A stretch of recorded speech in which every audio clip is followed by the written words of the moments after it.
বিসমিল্লাহির রহমানির রহিম। প্রিয় আমার ঈশ্বরদের উপজেলা এবং পৌর বিএনপির সম্মানিত নেতৃবৃন্দ এবং কর্মী ভাই ও বোনেরা, আসসালামু আলাইকুম। আপনারা জানেন আজকে ঈশ্বরদীতে আমাদের গণমিছিল এবং মিছিল শেষে পথসভা ছিল।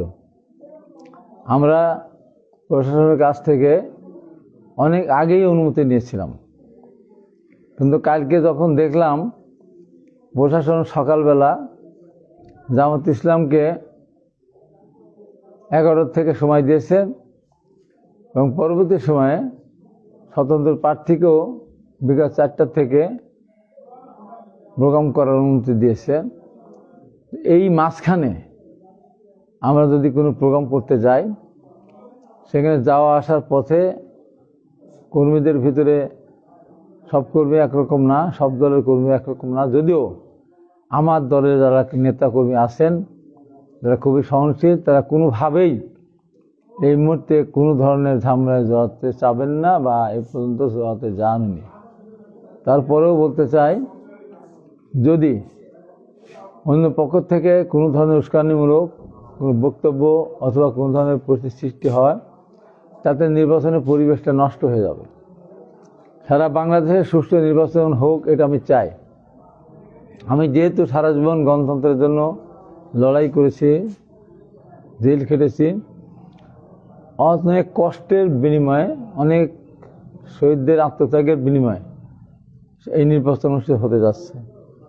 বৈষম্য বিরোধী আন্দোলনের সময় হাজার হাজার কর্মীরা আহত করা হয়েছিল, এখনও তারা হাসপাতালে চিকিৎসাধীন আছেন এবং প্রায় 1 থেকে 1.5 শিশু বাচ্চা থেকে শুরু করে স্কুল কলেজের ছাত্র ছাত্রী, সাধারণ মানুষ, সাধারণ শ্রমিক, মেহনতি জনতা সেখানে শহীদ হয়েছেন। তাই এই নির্বাচনটা আকাঙ্ক্ষিত নির্বাচন আমাদের কাছে, এটা একটা আমাদের প্রত্যাশার জিনিস। অতএব এই নির্বাচনটা সুষ্ঠু হোক, এটা আমি ব্যক্তিগতভাবে চাই, আমার দলও চায়।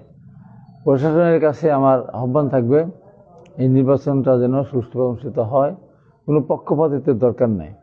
আমি ব্যক্তিগতভাবে মনে করি, জনগণের ভালোবাসা নিয়ে যদি জাতীয় সংসদে যেতে পারি, তাহলে আমার ঈশ্বরদী আটঘরিয়া জনগণের জন্য আমি আমার সাধ্য মতো আমি কাজ করব। তাই আজকের এই কর্মসূচিতে আমি প্রত্যাহার করে নিচ্ছি আমার দলের পক্ষ থেকে।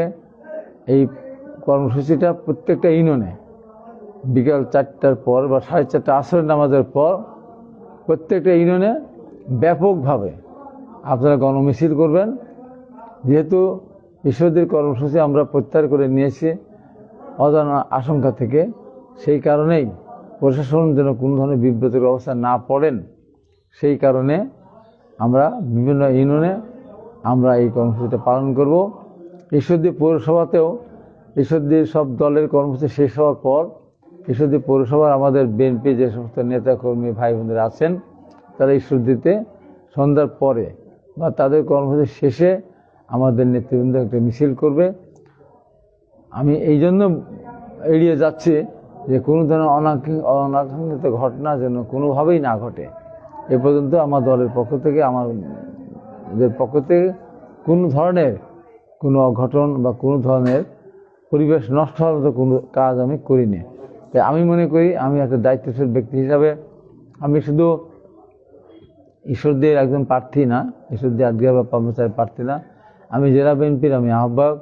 আমি আন্দোলন সংগ্রাম করেছি, আমার দায়িত্ব অনেক বেশি বলেই আমি মনে করি যে আমার পক্ষ থেকেই যেন সুষ্ঠু পরিবেশ বজায় থাকে।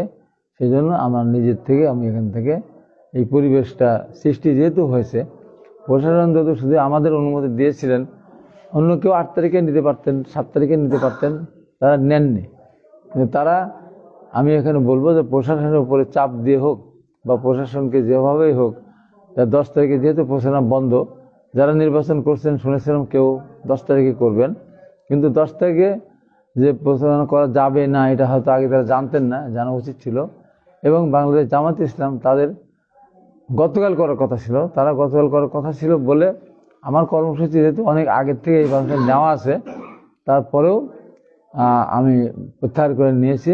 আমি সমস্ত নেতাকর্মীদের প্রতি আহ্বান জানাবো, আপনার মনে কষ্ট হবে, আপনাদের আজকে ব্যাপক উৎসাহ উদ্দীপনার মধ্যে দিয়ে আপনারা ঈশ্বরদীতে একটা ঐতিহাসিক গণমিছিল আপনারা করতেন। প্রত্যেকটি নির্বাচনের আগে শেষ মিছিল একটা হয়, প্রতিটা উপজেলাতেই হয়।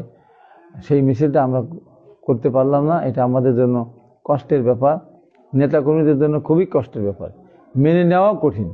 তারপরেও আমি সার্বিক বিবেচনায় কোনো ধরনের শান্তি শৃঙ্খলার বিঘ্ন না ঘটে, সেই কারণে আমার নেতাকর্মীদের বলো মনে কষ্ট চেপে রেখেই আপনারা বিভিন্ন ইউনিয়নে ব্যাপকভাবে আপনারা আজকে মিছিল করবেন এবং আত্মসময় নিয়ে আজকে শেষ দিন এবং নির্বাচনের দিন সকালে সকালে গিয়ে আপনারা ভোট দেবেন।